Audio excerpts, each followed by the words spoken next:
기찻길 옆을 지날 때마다 보이는 저 돌무더기, 그냥 아무렇게나 깔아놓은 거라고 생각하셨나요? 전 세계 어느 철도를 가도 똑같은 모양, 똑같은 크기의 돌들이 깔려 있거든요. 우연일까요? 아닙니다. 저 돌들 하나하나가 없으면 기차는 단 하루도 안전하게 달릴 수 없습니다. 수십 톤짜리 열차가 시속 100km로 질주하는데 그 아래를 떠받치는 건 고작 부서진 돌덩이들이죠. 대체 저 평범해 보이는 조약돌들이 어떤 비밀을 숨기고 있길래 전 세계 철도가 100년 넘게 똑같은 방식을 고집하는 걸까요? 철도 업계에서는 이 돌들을 트랙 자갈 또는 벨러스트라고 부릅니다. 그냥 돌이 아니에요. 철도 침목, 그러니까 레일을 가로지르는 나무나 콘크리트판 밑을 빈틈없이 채우고 있는 이 돌들은 선로의 가장 기본이 되는 토대거든요. 건물로 치면 기초공사인 셈이죠. 전 세계 어디를 가든 철도를 건설할 때 제일 먼저 고려하는 게 바로 이 자갈층입니다. 유럽의 고속철도든 아프리카의 화물철도든 심지어 100년 전 증기기관차 시절부터 지금까지 변하지 않은 단 하나의 공통점이에요. 공학자들이 수백 년간 더 나은 대안을 찾으려 했지만 결국 이 방식으로 돌아왔습니다. 왜일까요?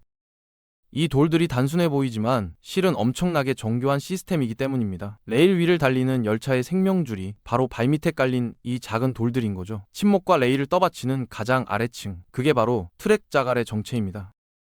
자갈층의 두께는 보통 25cm에서 30cm 정도입니다. 얇아 보이죠? 하지만 이 30cm가 수백 톤짜리 화물열차를 견뎌내거든요. 아무 돌이나 주워다 깔면 될까요? 절대 아닙니다. 단단한 화강암이나 현무암 같은 암석을 인위적으로 부숴서 만들어요. 자연적으로 둥글게 깎인 강가의 자갈은 절대 안 됩니다. 왜냐하면 돌의 모양이 철도의 생명을 좌우하거든요. 어떤 나라에서는 돌 대신 고온에서 구운 점토를 쓰기도 하는데 이건 차선책일 뿐이에요. 암석보다 내구성이 떨어지거든요. 실제로 철도 공학자들은 자갈 하나하나의 크기와 모양까지 국제 규격으로 정해놓았습니다. 한국철도공사든 유럽철도연합이든 거의 동일한 기준을 따르죠. 30대 철도기술자 이씨의 말을 빌리자면 자갈 규격이 1cm만 달라져도 선로 전체의 안정성이 흔들린다고 합니다. 그만큼 정밀하게 계산된 재료예요. 무게를 견디고 물을 빼고 충격을 흡수하는 모든 기능이 이 두께와 재질에서 나오는 겁니다. 트랙 자갈을 가만히 들여다보면 표면이 울퉁불퉁하고 모서리가 날카롭게 튀어나와 있습니다. 마치 레고 블록처럼 생겼어요. 왜 이렇게 만들까요? 답은 간단합니다. 서로 꽉 맞물리게 하기 위해서죠. 돌과 돌이 톱니바퀴처럼 맞물려야 열차가 지나갈 때 흔들리지 않거든요. 만약 강가에서 주워온 매끈한 돌을 깔아놓는다고 상상해보세요. 열차가 지나가는 순간 돌들이 서로 미끄러지면서 흩어질 겁니다. 구슬 위에 무거운 물건을 올려놓은 것과 똑같아요. 뾰족하고 거친 돌들이 서로 걸리면서 하나의 단단한 덩어리처럼 작동하는 거죠. 이걸 공학 용어로 인터로킹 효과라고 부릅니다. 실제로 실험을 해보면 둥근 자갈은 하중을 받으면 30초 안에 무너지지만 각진 자갈은 몇 시간을 버팁니다. 철도 레일은 금속이라 비바람에 노출되면 쉽게 녹슬어요. 그걸 떠받치는 자갈이 흐트러지면 선로 전체가 무너지는 거죠. 결국 이 작고 뾰족한 돌들의 결합력이 탈선 사고를 막는 첫 번째 방어선인 셈입니다. 트랙 자갈이 하는 가장 기본적인 일은 침목을 꽉 잡아주는 겁니다. 침목이 뭐냐고요? 레일 밑에 가로로 깔린 나무나 콘크리트 판이에요. 이 침목들이 제자리에 있어야 기차가 안전하게 달릴 수 있거든요. 그런데 문제는 열차가 지나갈 때마다 엄청난 압력이 가해진다는 거예요. 화물열차 한 대가 수백 톤인데 그게 시속 80km로 달리면서 선로를 짓누르는 겁니다. 침목이 앞뒤로 좌우로 밀리지 않게 잡아줄 게 필요해요. 바로 그게 자갈이죠. 자갈이 침목을 사방에서 꽉 눌러주면서 고정시킵니다. 만약 자갈이 없다면 침목은 열차 한 대만 지나가도 옆으로 쏠리거나 뒤틀릴 겁니다. 실제로 2019년 동유럽의 한 화물선에서 자갈층이 유실된 구간이 있었어요. 결과는 침목이 20cm나 옆으로 밀려나면서 탈선 사고가 났습니다.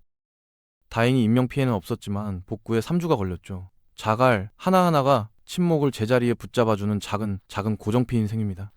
수천 개의 작은 손이 선로를 떠받치고 있는 거예요.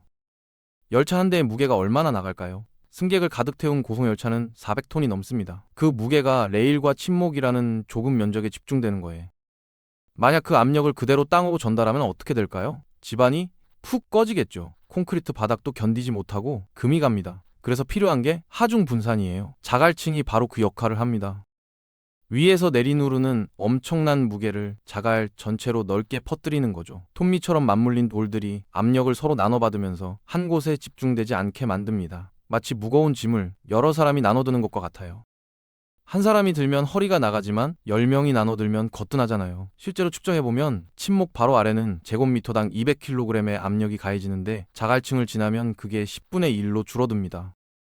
특히 화물열차가 쉴 새 없이 지나가는 간선철도에서는 이 분산 효과가 생명줄이에요. 집안이 침하되거나 레일이 휘어지는 걸 막아주는 보이지 않는 방패막인 겁니다. 기차를 타본 사람은 알 겁니다. 덜컹덜컹 흔들리는 그 느낌 말이에요. 열차가 달릴 때마다 선로 전체가 진동하거든요. 그 진동이 그대로 승객에게 전달되면 타고 있기가 정말 힘들어요. 멀미는 기본이고 심하면 물건이 쏟아지기도 하죠. 그런데 신기하게도 자갈 구간을 지날 때는 진동이 줄어듭니다. 왜냐하면 자갈이 쿠션 역할을 하거든요. 돌들이 서로 맞물려 있으면서도 미세하게 움직일 수 있는 공간이 있어요. 그 틈새가 충격을 흡수하는 겁니다. 스프링처럼요. 실제로 콘크리트 슬래브 위를 달리는 지하철과 자갈 위를 달리는 일반 열차를 비교해보면 체감 진동이 30% 이상 차이 납니다. 철도 공학자들이 테스트한 결과예요.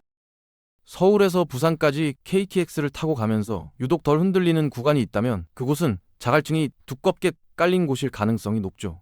승객들은 모르고 지나가지만 발밑에 작은 돌들이 편안한 여행을 만들어주고 있는 겁니다. 딱딱한 바닥 대신 탄성 있는 자갈이 열차와 승객 사이에서 완충제 노릇을 하는 거예요. 비 오는 날 철도를 본 적 있나요? 선로 위로 빗물이 쏟아지는데도 물이 고이지 않고 금방 빵 빠져나갑니다. 어떻게 그럴까요? 비밀은 자갈 사이의 틈새에 있어요. 돌과 돌 사이에 수많은 공간이 있거든요. 빗물이 그 틈으로 스며들어 땅속으로 흘러가는 겁니다. 자연스러운 배수로가 형성되는 거죠. 만약 선로에 물이 고이면 어떻게 될까요? 철로는 강철로 만들어져 있어요. 물에 닿으면 녹이 슬기 시작합니다. 며칠만 물에 잠겨 있어도 부식이 시작되고 한두 달 지나면 구조적 결함이 생기죠. 특히 침목을 고정하는 볼트나 너트 같은 작은 부품들이 먼저 망가집니다. 자갈은 선로를 지면보다 높게 유지하면서 물 빠짐을 원활하게 만들어요. 2020년 여름 중부지방에 엄청난 폭우가 쏟아졌던 거 기억하시나요? 하루에 300mm가 넘는 비가 내렸는데도 경부선 열차는 정상 운행했습니다. 자갈층이 빗물을 실시간으로 배출했기 때문이죠. 배수 기능 하나만으로도 철도 시설의 수명이 몇십 년 더 늘어나는 겁니다. 선로 주변에 풀이 무성하게 자라면 보기엔 좋을지 몰라도 철도에는 재앙입니다. 식물의 뿌리가 땅속 깊이 파고들면서 집안을 약하게 만들거든요. 흙이 헐거워지면 침목이 기울어지고 결국 선로가 뒤틀립니다. 실제로 방치된 폐선로를 보면 잡초와 나무가 레일 사이를 뚫고 자라나 있어요. 몇 년만 관리 안 하면 자연이 철도를 집어삼키는 거죠. 그런데 현역 철도 선로는 다릅니다. 자갈이 깔려 있으면 식물이 뿌리를 내리기가 정말 어려워요. 흙이 아니라 딱딱한 돌덩이들이니까요. 물론 돌 틈새로 씨앗이 떨어질 수는 있지만 영양분이 없어서 제대로 자라지 못합니다. 자갈층은 사실상 불모지를 만드는 거예요. 의도적으로요. 풀 한 폭이 없는 환경이 오히려 철도에는 최고의 조건입니다. 시야도 확보되고 유지 보수하기도 편하고 무엇보다 집안이 안정적으로 유지되니까요. 한여름에도 선로 주변만큼은 황량하게 보이는 이유가 바로 여기에 있습니다. 자갈이 식물의 침입을 1차적으로 막아주는 방어벽인 셈이죠. 기차가 달릴 때 나는 소음 정말 시끄럽죠. 칙칙폭폭 소리에 철컹철컹 바퀴 소리까지 더해지면 귀가 멍해할 지경입니다. 그런데 콘크리트 위를 달리는 지하철과 자갈 위를 달리는 일반 열차의 소음을 비교해보면 차이가 느껴져요. 자갈 구간이 훨씬 조용하거든요. 평평한 콘크리트는 소리를 그대로 반사시키지만 자갈의 울퉁불퉁한 표면은 소음을 흡수합니다. 돌 사이의 수많은 틈새가 소리 에너지를 분산시키는 거예요. 선로 주변에 사는 주민들에게는 정말 중요한 문제죠.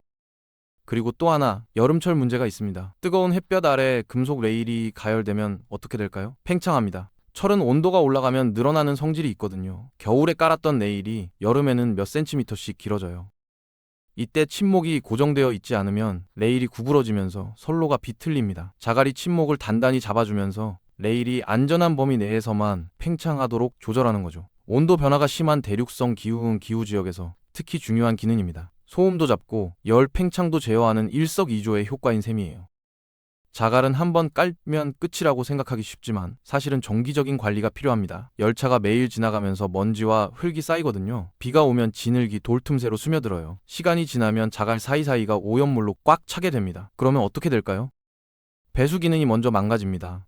물이 빠지지 않고 고이기 시작하는 거죠. 돌끼리 맞물리는 마찰력도 줄어들어요. 결국 자갈층 전체가 제 역할을 못하게 됩니다. 그래서 철도 회사들은 1년에 한두 번씩 자갈을 청소하고 교체해요.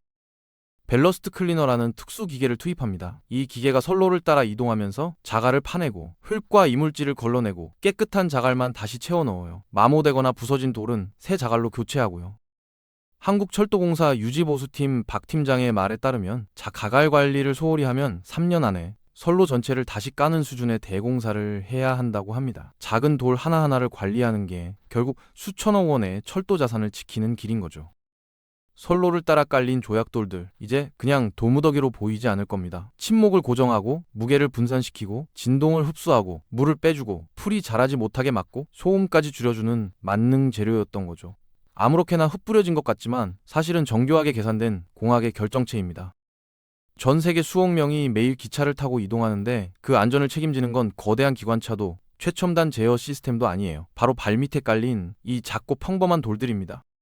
다음에 기차를 탈 일이 있다면 창밖으로 스쳐 지나가는 자갈들을 유심히 봐주세요. 저 하찮아 보이는 돌덩이들이 지금 이 순간에도 당신의 안전한 여행을 묵묵히 떠받치고 있다는 사실을 기억하면서 말이죠.